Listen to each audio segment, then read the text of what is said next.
Selamat pagi anak-anak kelas 5 yang sungguh saya kasihi, saya banggakan, dan saya cintai. Sebelum memulai pelajaran agama hari ini lebih mantap anak-anak berdoa lebih dahulu ya.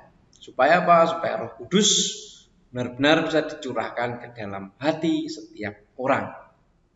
Nah, saya juga sangat percaya bahwa sebelum memulai pelajaran ini, anak sudah berdoa.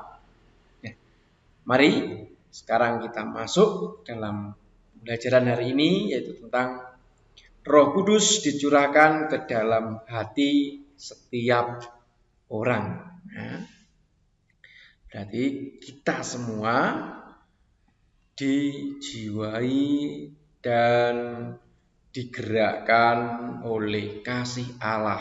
Kasih Allah gerakkan dalam wujud roh atau jiwa, dan jiwa kita ini adalah jiwa yang suci, jiwa yang kudus, jiwa yang mengarah kepada Tuhan.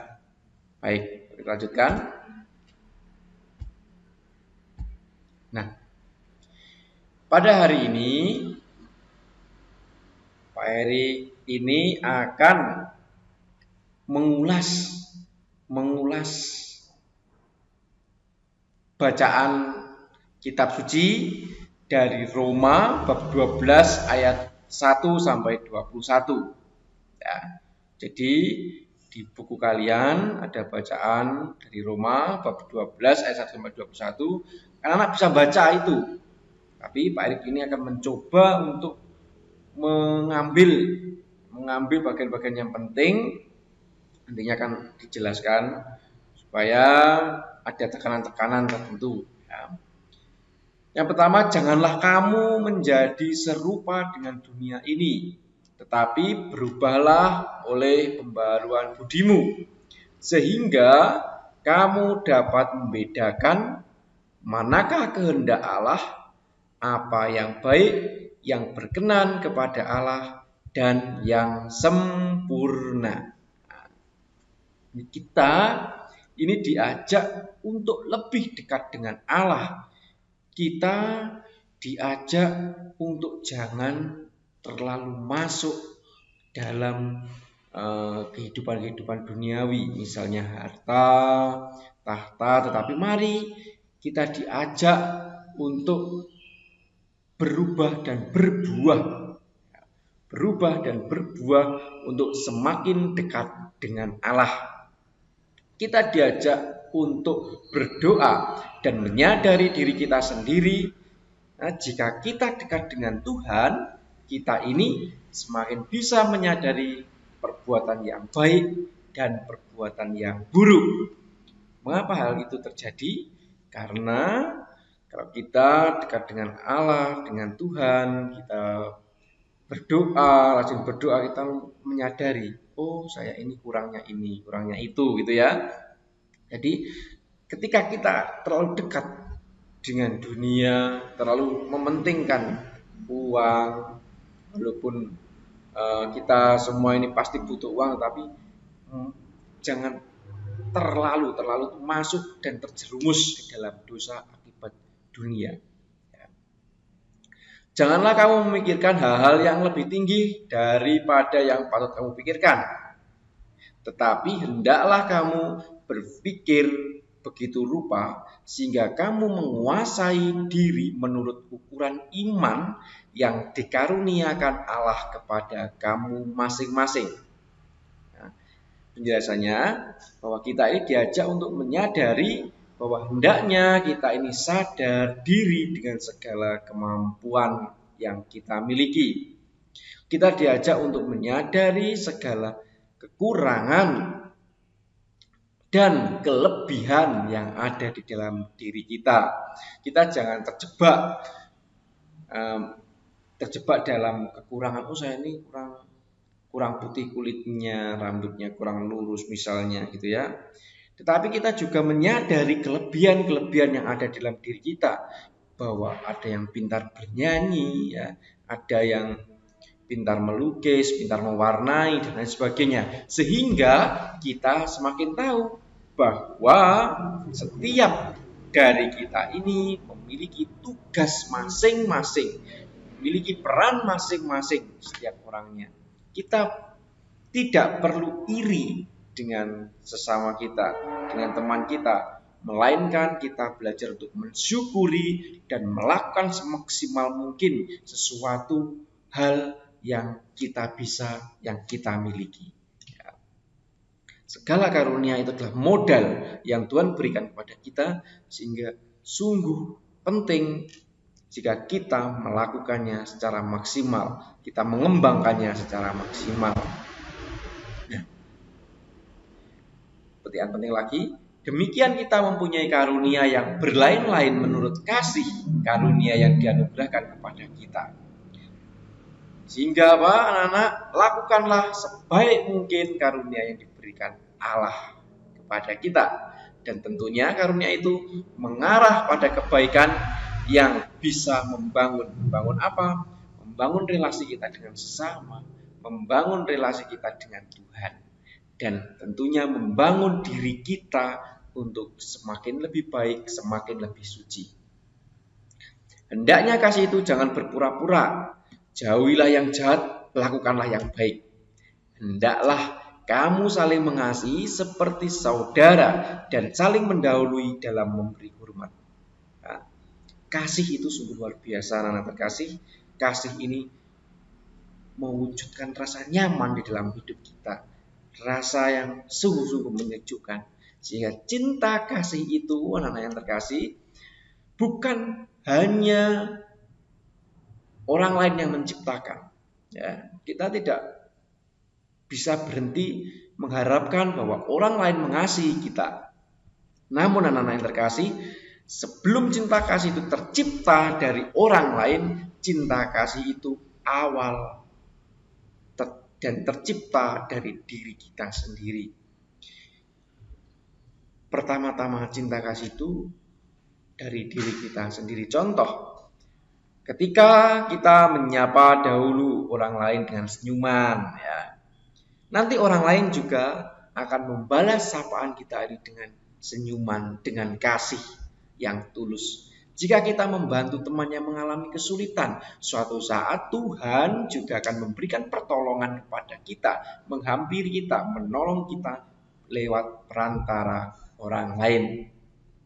Nah, ayat selanjutnya, bersukacitalah dengan orang yang bersukacita dan menangislah dengan orang yang menangis. Maknanya bahwa kita ini diajak untuk memiliki rasa empati, rasa cinta yang dalam, rasa di mana kita peka terhadap keadaan sekitar kita.